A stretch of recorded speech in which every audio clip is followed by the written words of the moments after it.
Hey, and good afternoon, everybody. Welcome to another episode of the McShin Foundation's award-winning recovery podcast, Get in the Herd. Today, we've had a little switch up in the schedule, and I just want to say to the woman who's going to be here, Kiara, I hope that you feel better. We're sorry that you can't join us today. However, we have a very special guest, someone I get to work with and have worked with a little more closely over the last couple of weeks, Heather Peck. Heather Peck is the executive director of the Laurie Mitchell Empowerment and Career Center up in Arlington or Alexandria. Is that correct? Fairfax County. Fairfax County. Okay, so up in Northern Virginia, and I will let you. I'll ask you to please share with us what it is that the Laurie Mitchell Empowerment and Career Center does, and how you are today. Thank you, and welcome to the show. Thank you all for having me. And I'm going to start off with an attitude of gratitude and give it up. Thank you very much for having me, Nathan and Aaron. And I want to give it up for the McShin Center and for your founders, John Shinholzer and Carol help me out. McDade. Yep. Thank you very much. And I honestly want to give it up for all the people who've worked with you and all the people who have contributed to making this possible. And that's number one. And number two, I want to give it up for the people who have made the Laurie Mitchell Empowerment and Career Center possible.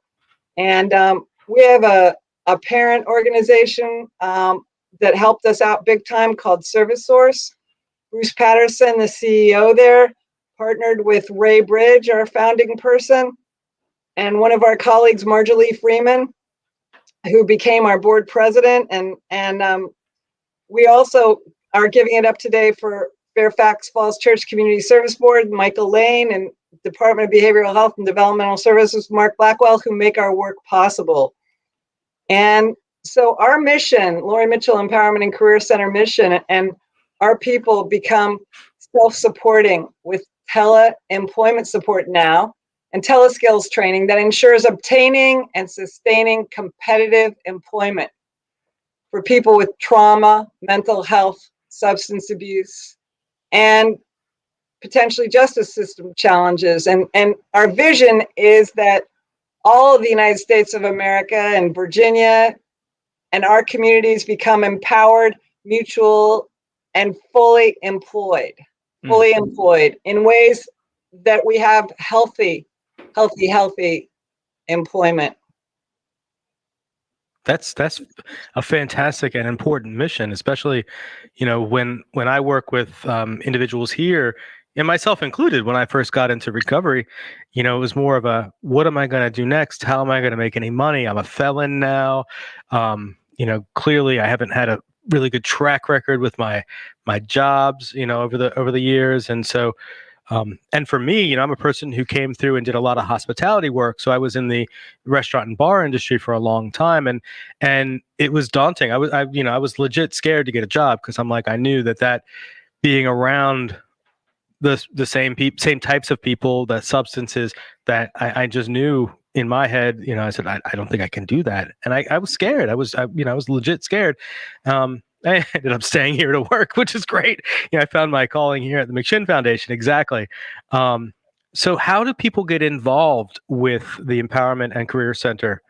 How do I sign up? How do I join? How do I say, hey, I need help?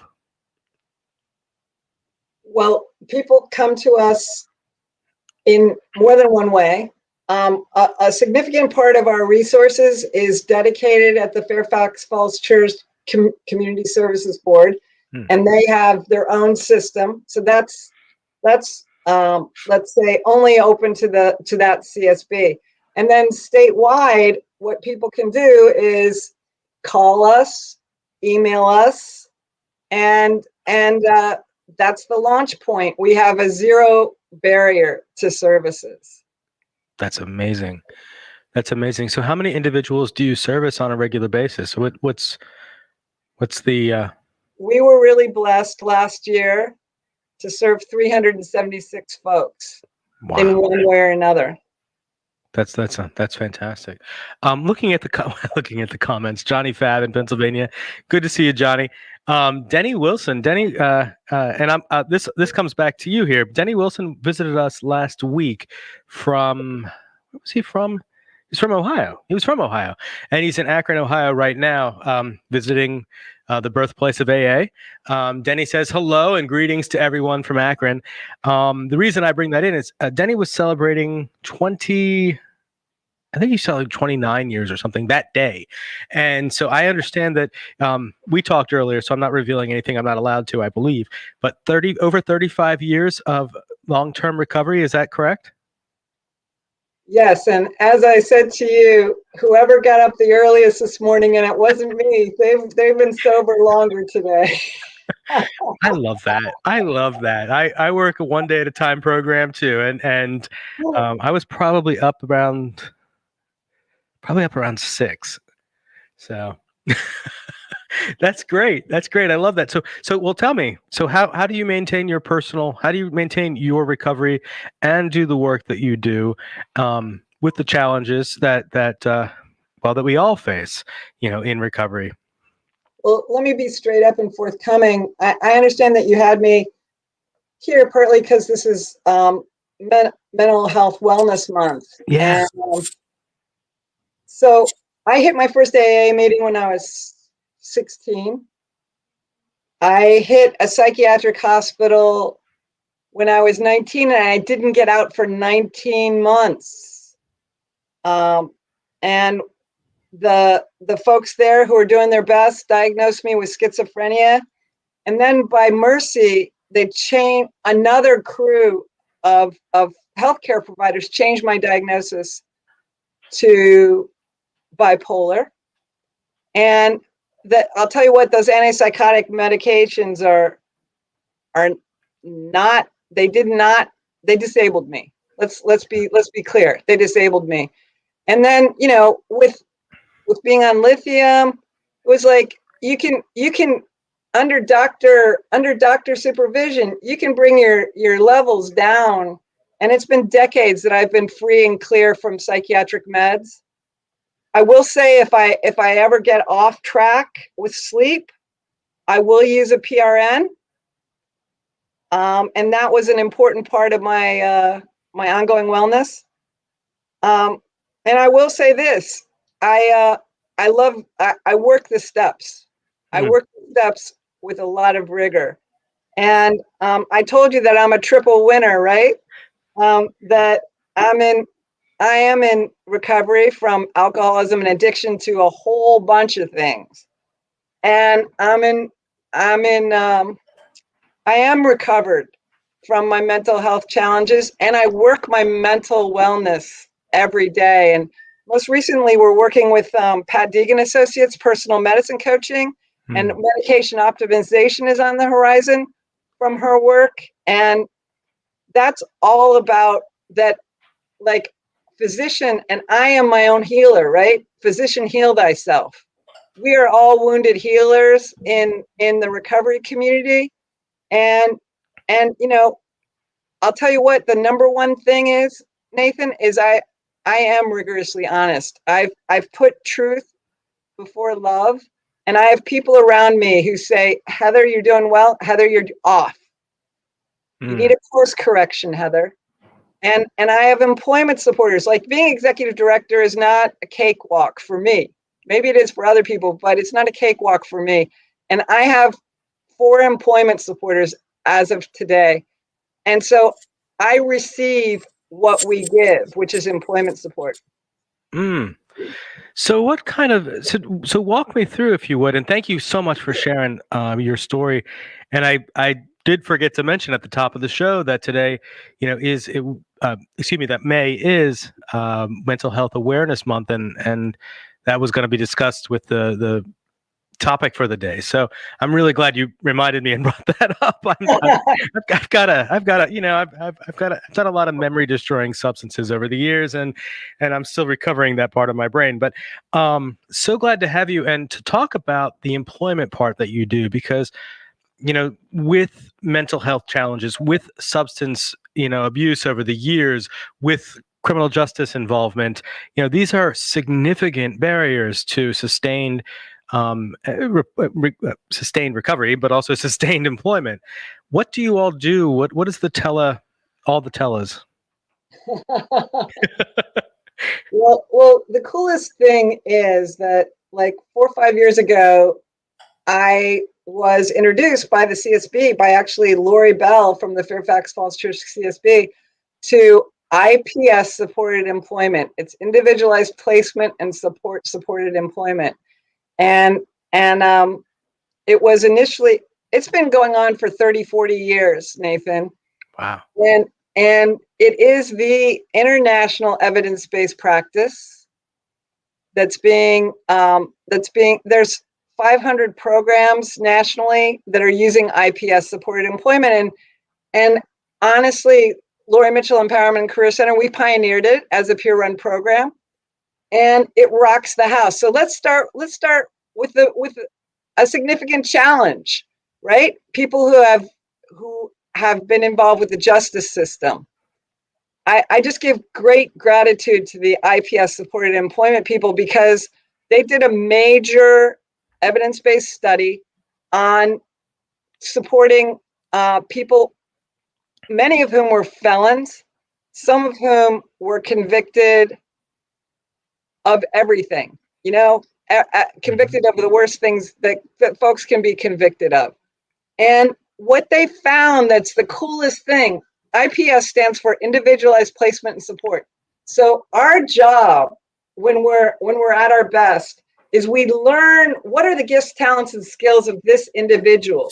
What is their unique secret special ingredient where they can, we talk about the program. It's got, we're about 3 things: love, clean house, and serve others. If we don't serve others, we cannot be all that we were meant to be on this planet, right? Mm-hmm. Right now, we have to love harder, truth harder, work harder than ever, man. And so let's say we have someone like you, sir, who had justice system involvement. My job is to understand Nathan's gifts, talents, and skills, and then to say, Nathan, if you could work someplace that you truly love, with people who you'd really, really enjoy working with, in an environment that was totally healthy for you, what would it be? Let's make a list of employers, and then let's go out and try to sell you. Let me give you some tools to sell yourself, but let me go and meet the number one employer who you want to work for. Let me go and meet them and find out, make sure that what your gifts are, Nathan, match up with what that employer needs. And so we make a fit, right?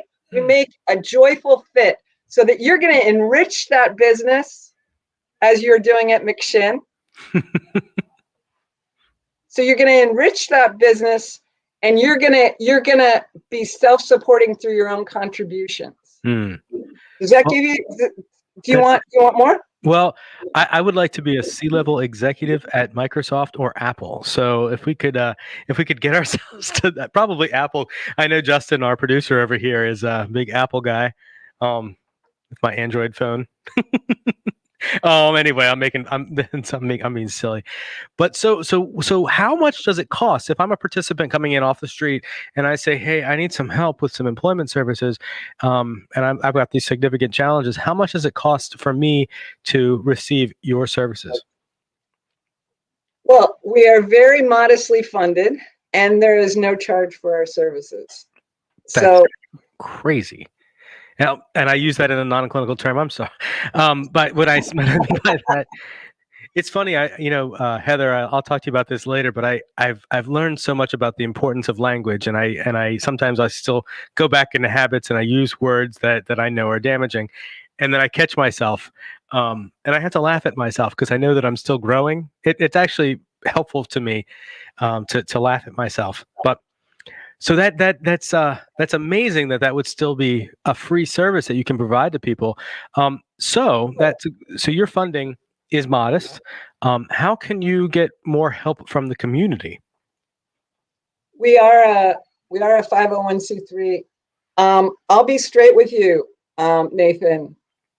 We one of the functions that we do provide in Virginia is, I've had it in my heart to get the Medicaid reimbursement rates and the payment of peer specialists and family support partners righteous. And I've been working on this for 5-6 years, and thankful. I want to give a shout out to McShin and the Recovery Advocacy Project also, that you all have signed on to asking the very honorable Governor Northam, his administration, which includes the Department of Medical Assisted Services. We're going to ask them to make a major increase in the funding for peer support. I just was blessed to get off the phone with a young lady from Georgia who is the queen nationally. She's worked with 48 states to get Medicaid reimbursement for peer support and family support partners, right?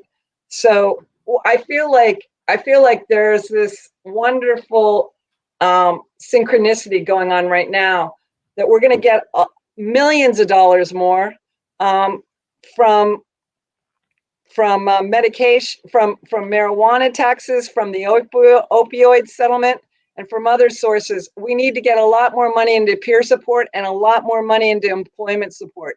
I would like for every Virginian in recovery to access employment support if they want a job. If they want to stay on the couch and watch TV, may they do so. But for all of us who want to work, I want us to all have access to employment support and to career development support, because it's not enough to have a job. We want to be growing and giving more gifts one day at a time, 1 year at a time. That's right. That's right. We can only keep what we have by giving it away, to use the language of another 12-step fellowship. But Jordan Fisher in the comments, he wants to know who the queen is in Georgia. Did we have a hiccup? Are we still connected? Okay, sorry, we had a little hiccup here. So I don't know if you want to reveal your sources, Heather, but Jordan Fisher, I'm not sure who Jordan Fisher is, but maybe he's someone who can help you, or you can help each other in the future. We do, if you want to, Jordan, if you want to hit me up and talk, we can talk too. I can connect you if you like. See how that works out for you. Georgia's doing some amazing things down there. Jeff Breedlove down there with the Georgia Council on I'm going to mix up the name, but it's their Substance Abuse Council, and they're partnering with the state to create better policy, and the statewide that they've been, they embraced tele-recovery and telehealth in a very meaningful way I know, right? Exactly. Thumbs up indeed. Because when the pandemic hit, they recognized quickly that, we have the sources, we have the resources, we can help. I think there was a lot of us in the space that were quick to move on that. I'd like to see more in Virginia, because I think what we've done in Virginia and around the country, I think we can still utilize that, especially getting out to the rural communities or to individuals who may not, and individuals who may not have access to, or may not want to have access to office visits and have challenges with groups or being in spaces with people. So, I love where we're going with that. I was marveling earlier today when Justin and I went and had lunch, the little burger shop, little burger stand, literally a little stand down the street from us. And we got our chicken sandwiches, and now you can order online with those guys too, and you can pick up and probably get it delivered through DoorDash or one of those things. But that's something that's all a result from this pandemic. So taking the lessons that we've gotten from the pandemic as we ease restrictions and whatnot, but keeping the stuff that worked, like the telehealth, like the tele-employment services, like all the teles, the telenovelas. That's a bad joke. So Jordan says, my organization is also trying to figure out is also trying to make progress, I'm sorry, in billing Medicaid for peer services. As a peer-run entity, and we could use all the help we could get. Jordan, what state are you in, buddy? And we'll have to wait for that response. But so anyway, we'll connect you guys if you're interested, Heather. I know that the work you're doing with asking the governor, how is that going? Because that's where we know each other first from, through the Recovery Advocacy Project. And are you with the Virginia Recovery Coalition too? I think too. Yeah, because I talked to Becky about you earlier as well. So you're an advocate. You're an advocate for change. How does that fit into with your work, and how is that going? A lot of loaded questions there, huh? Well, let me give the honor to Justin. So the woman's name is Wendy Tygreen, and Justin, if you want to connect me, she said, I was disappointed with what she said today. She said that we use the mental health and the substance abuse prevention block grants to fund peer-run programs. Yeah. So she did say, however, that when there's a peer-run program associated with the community services board, that those organizations were somehow, I didn't completely comprehend it, but so, and then I did have another meeting today with a young lady from Strengthen Peers in Harrisonburg, Nikki Fadley, and she is establishing the structures in Virginia, which is a very heavy lift. It's like you've watched the Olympic gold medalists lift weights. Well, this is an Olympic gold medal weightlifting job that they're doing to get us structured so that we can receive Medicaid reimbursement. So the short story is, I think we've got to have a campaign to the billionaires of this country and say, we know your family, like our families, have issues. Everyone has mental health. Everyone has excessive self-medication. Everyone has trauma. We can't get out. We can't get into the planet or off the planet without those three things.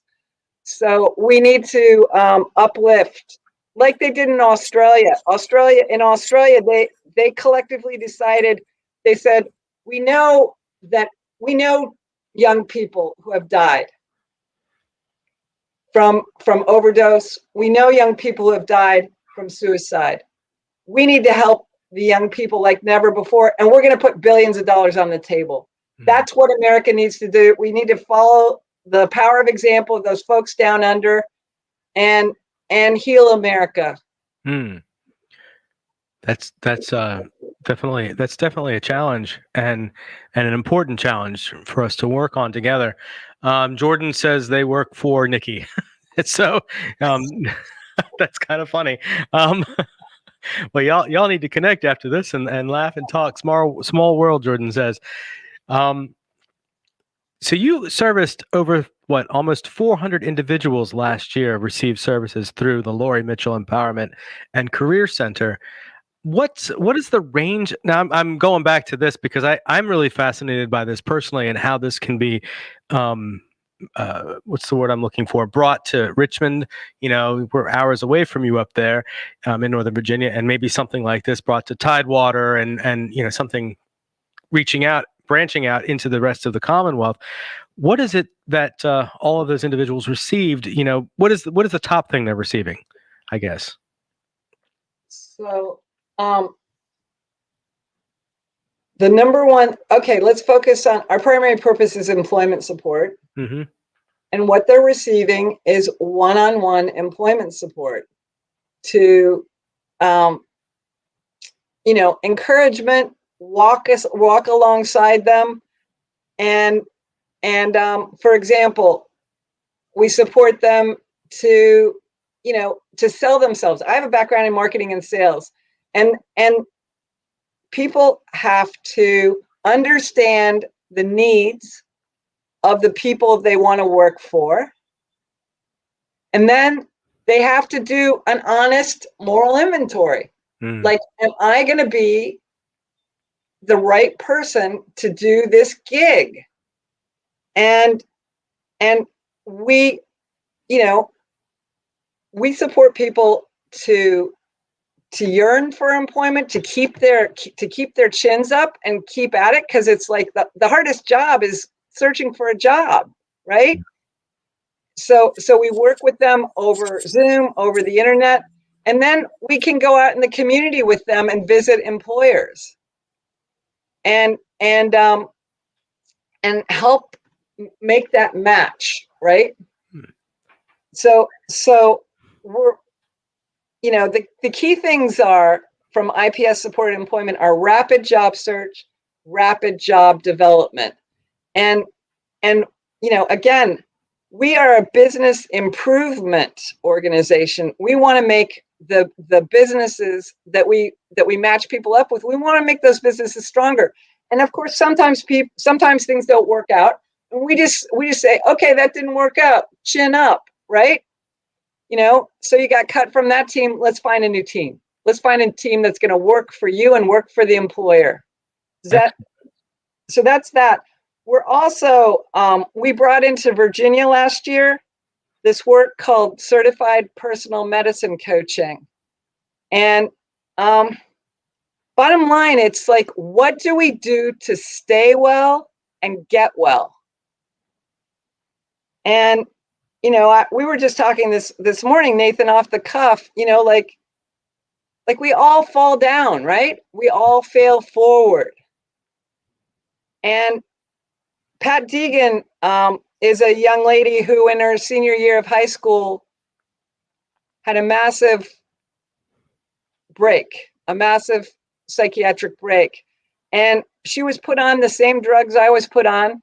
They totally took her out. They took her down.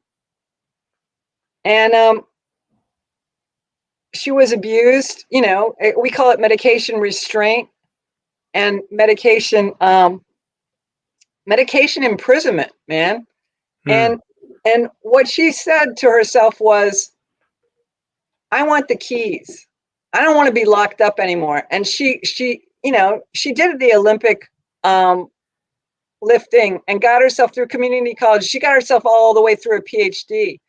And she's built a program called Pat Deegan Associates. I don't know if you all heard of it, but this week, Oprah and Prince Harry released on Apple TV an amazing documentary called The Me You Can't See. And there's like 4 shows. Prince Harry talks about being in recovery. Oprah talks about the incredible trauma that she's endured. They get real. And Pat Deegan of Pat Deegan Associates is featured in this. And she's got the next greatest thing in our field is going to be this medication optimization, right?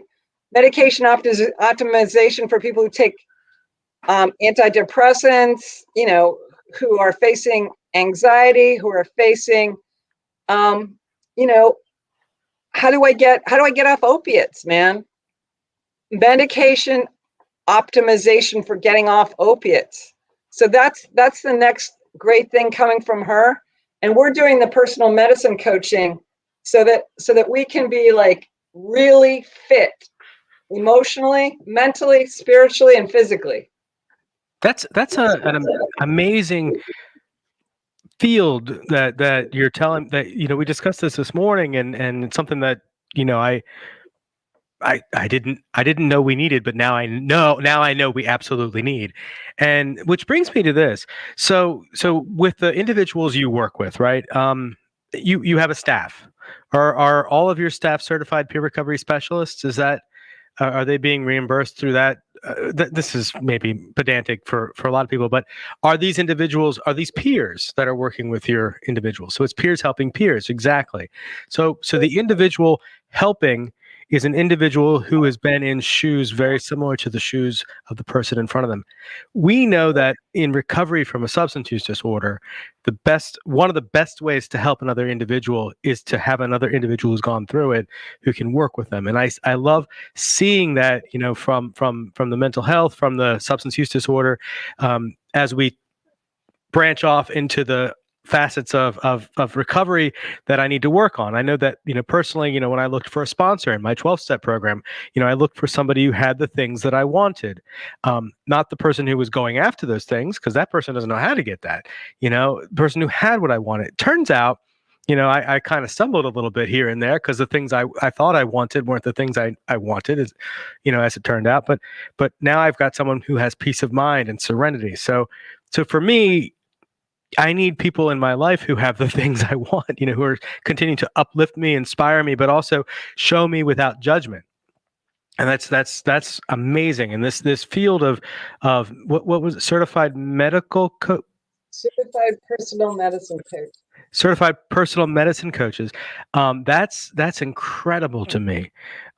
My home group is my home group in my 12-step fellowship is a group that works with, specifically discusses dual diagnosis, specifically discusses co-occurring issues.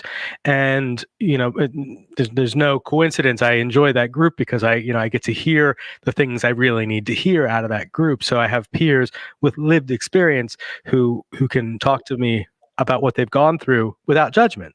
So I think that's incredible what you're doing right there. That inspiring to me, really, that this is something I love what you're doing. Pat Jones says, so in the search for a job, do you provide directional support for prerequisite schooling? So I guess okay, yes. Yes. So we're also delivering education support, and so the specific kind of training that we give, we are training people in personal medicine coaching. We're training people who are not I'm not confident using a computer. We're giving people Microsoft Office career empowerment one-on-one tutorial on the computer. And then I love, by the way, that the fingers, the jazz fingers is the international sign for computer tutorials. Sorry, total squirrel there.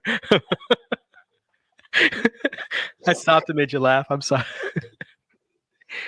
So education support and training support is also what we do. And the whole thing is that if we're lifelong learners, then there's never a dull moment. And so we're supporting people to move from where they are professionally to where they want to go. And a lot of times that requires education. So we support people to get into the kind of educational track that's realistic and that's going to result in self-supporting through their own contributions. That's the education support that we do, and that is a part of IPS Supported Employment. Do you have any success stories that you would like to share with us? Yeah. Why don't I give two? Please.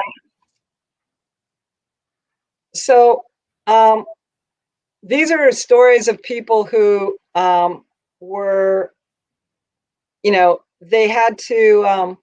They were healthcare providers, right? They were in nursing. One was a certified nursing assistant. The other one was a nurse who was a department leader at a major hospital.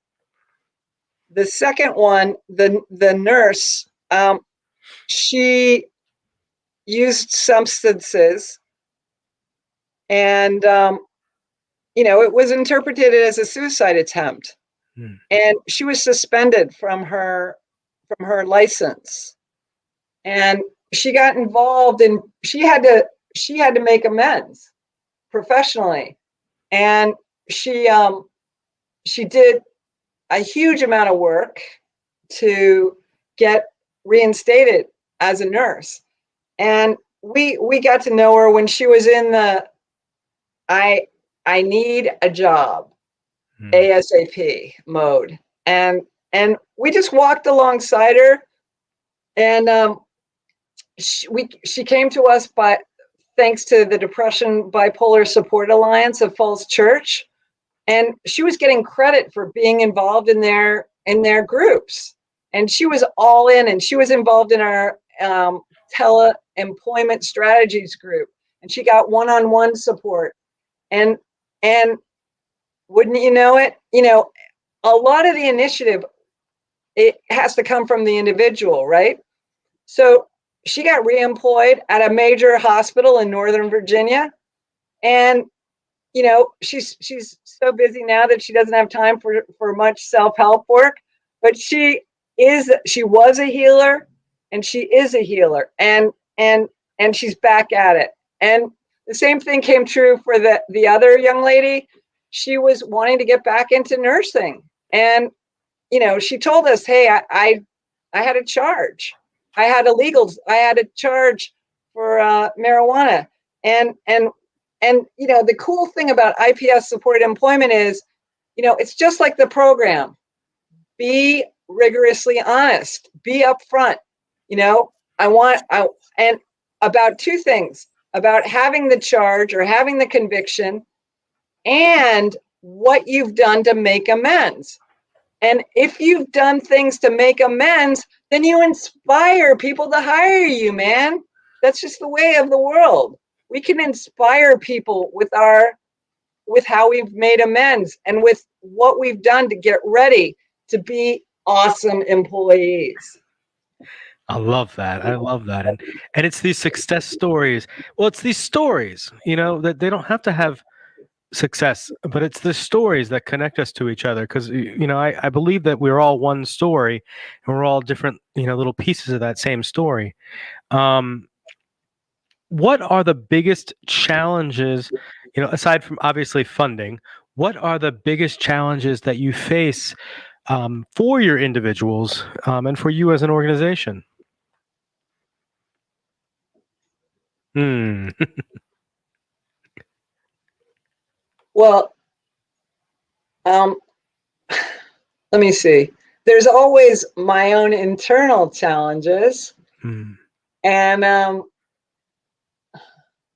I'll tell you what, I also told you I'm a triple winner, right? I told you that I was involuntarily separated from employment 3 times. And, we all know that, other people have fallen 3 times. And what do? We get back up again, right? And,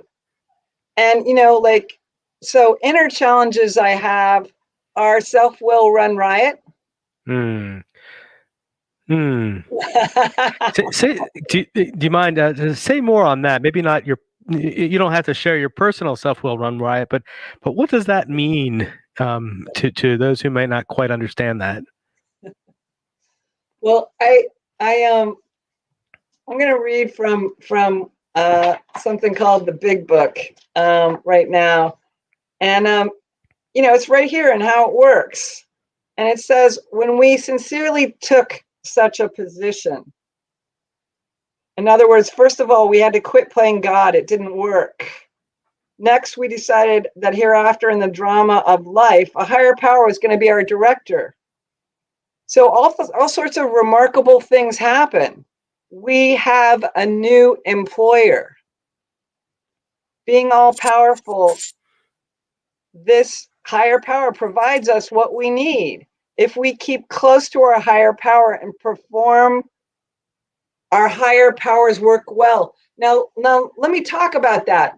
I'm going to be straight up with you. You know how many higher powers I have being executive director? That's everyone who's on our board of directors, everyone who's our funder, everyone who's a staff person, because I'll be straight up with you. If I'm not a servant leader, then things don't go right. Mm-hmm. So it happens all the time. A funder says do X, Y, Z, and it's not a multiple choice. It's a have to.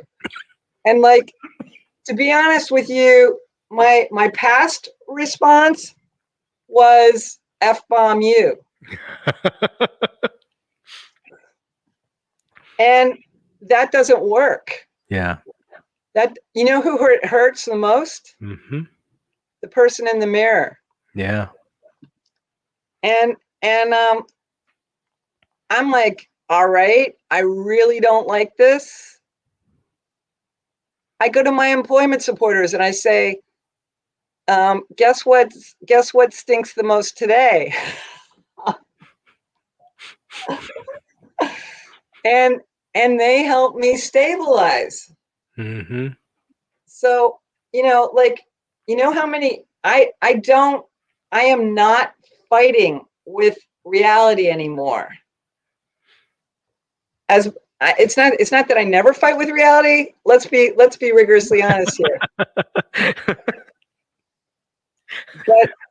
But I know the bittersweet of being profoundly in submission, surrender, and service like never before. So self-will run riot. You were talking about being in the triple threat, and I interrupted you.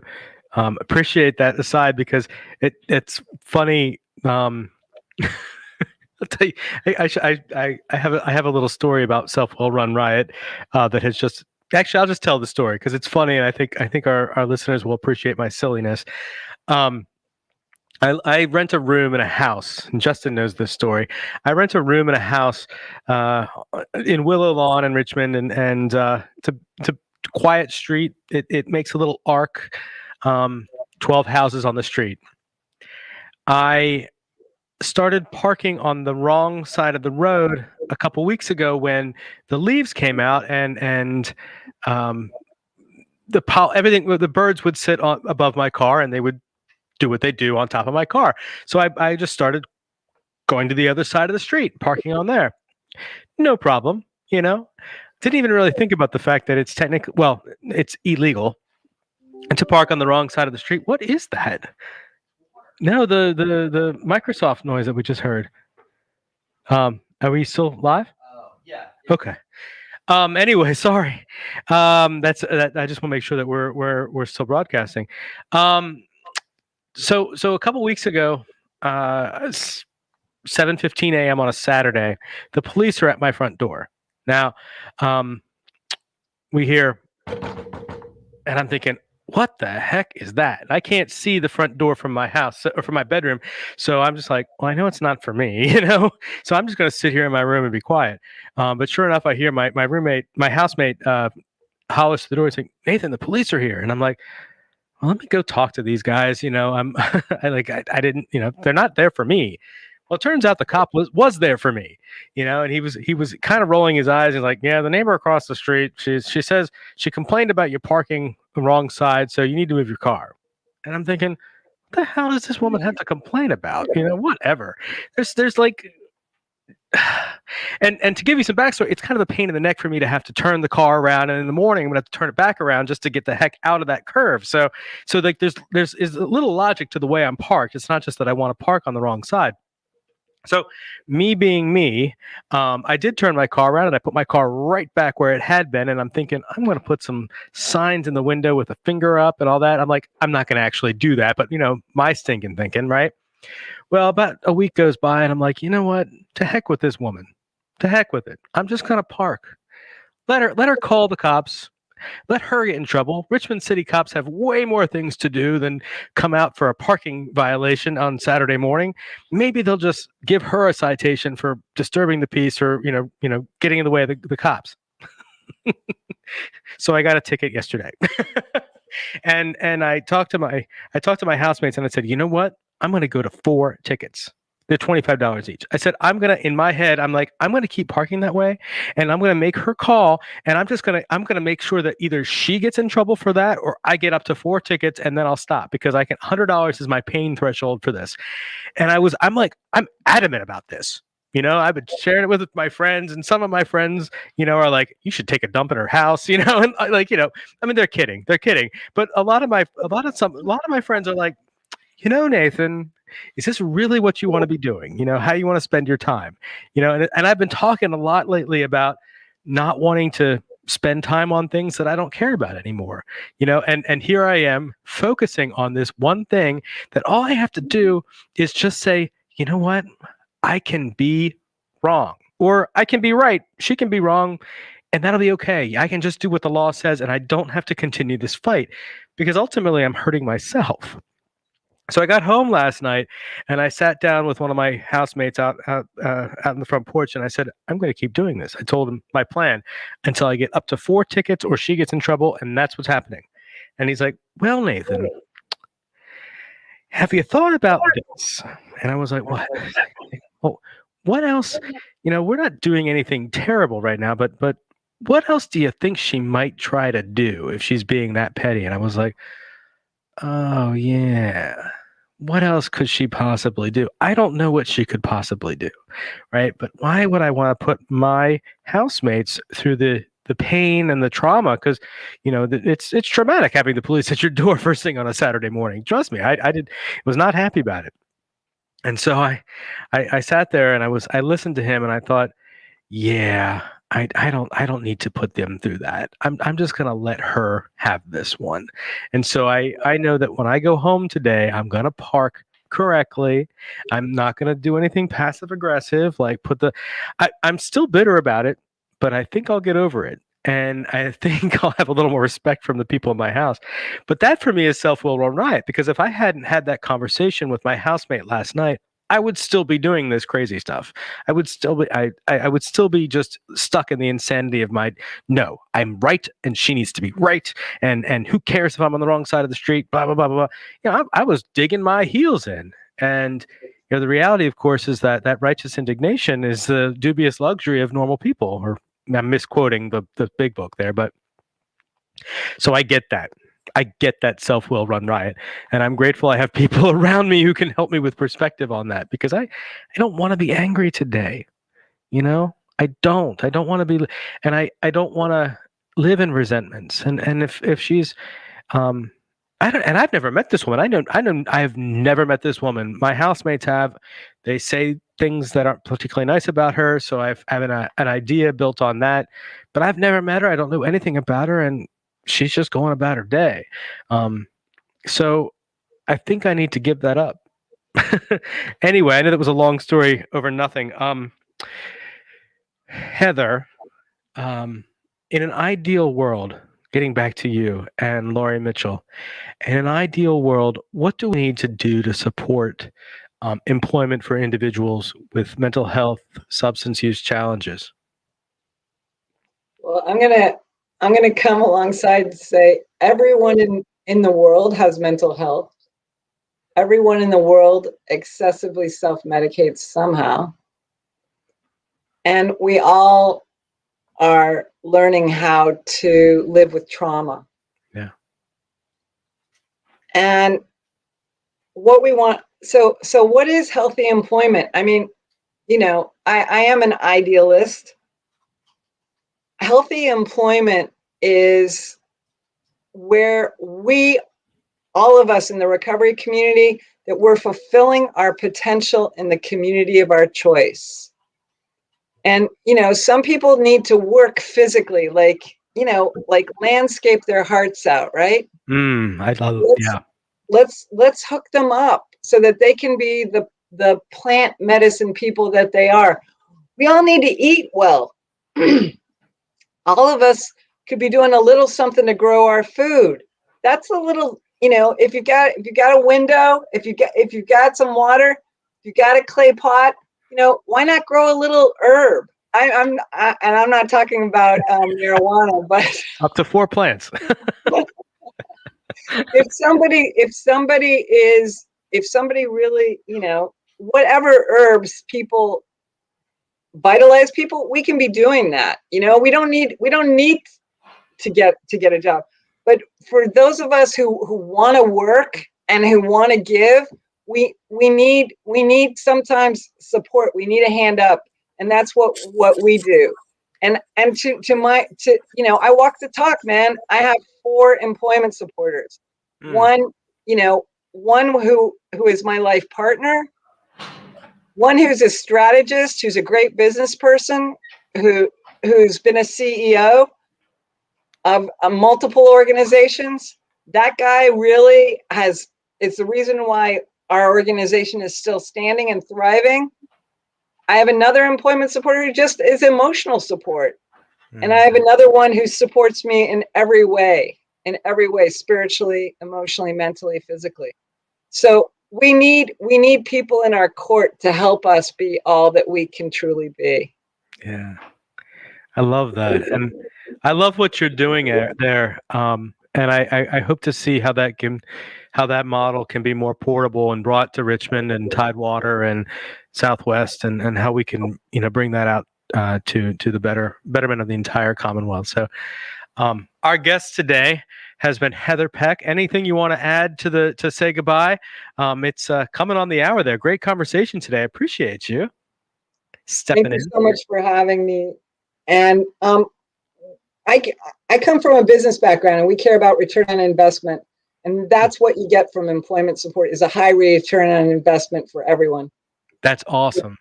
That's awesome. Well, I want to say thank you again to Heather, and as always, to our producer, Justin, over here. And I want to say thank you to all the background people who've been doing construction, it seems, in the back there. Sorry about the noise. Just had to get that out. And Jordan, if you want to connect with any of us afterwards, just hit me up in the chats later. Thank you again, and thank you to everybody for watching and listening. Take care. Have a good day.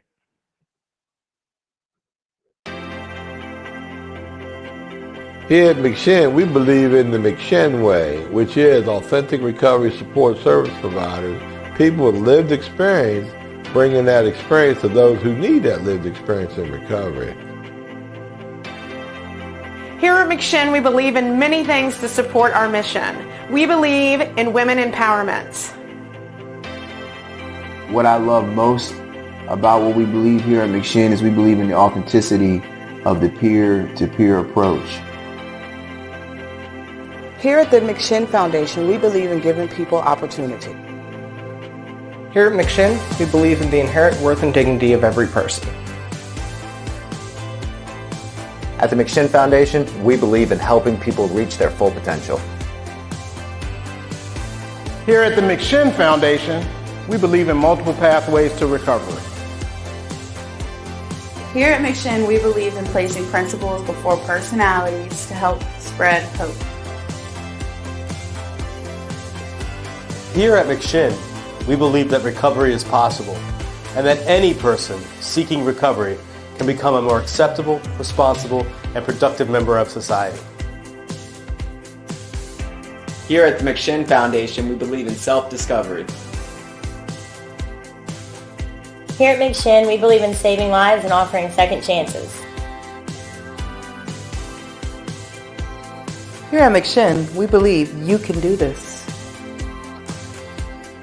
Here at McShin Foundation, we believe that we can only keep what we have by giving away, which is why we continue to help others like us seek and find recovery.